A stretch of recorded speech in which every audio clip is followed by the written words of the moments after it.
one real problem with Freud in his life was that he would sometimes use psychoanalysis as a kind of diagnostic tool to batter his enemies.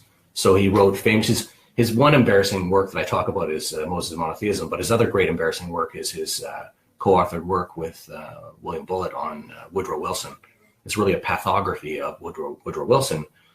Freud was not beyond doing these kind of critiques, and so the question is kind of like, what would Freud think of the current world, which I think is what you're asking.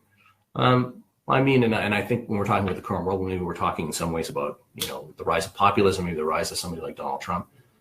I would say that for me, Freud would respond to Donald Trump the way that he is supposed to have responded to an American patient once, which is to say he rejected the patient from analysis because he had no unconscious. I think that's how he'd respond to like Donald Trump. Donald Trump has no depth. What he is all surface. And what you see on Twitter, what you see with his antics is what you get. So there's no possibility of a depth analysis when it's all surface. Psychoanalysis, of course, famously a depth analysis, by which it means a digging down from the surface to the depths, from the ego to the id, or the conscious to the unconscious.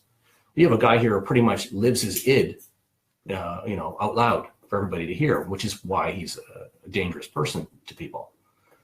So I think in some ways Freud has nothing he could say about somebody like Donald Trump, except for that he's like this person who has no unconscious. So he's, in a way, what Freud would also think about Americans in general. Freud was very anti-American, that he's a barbarian.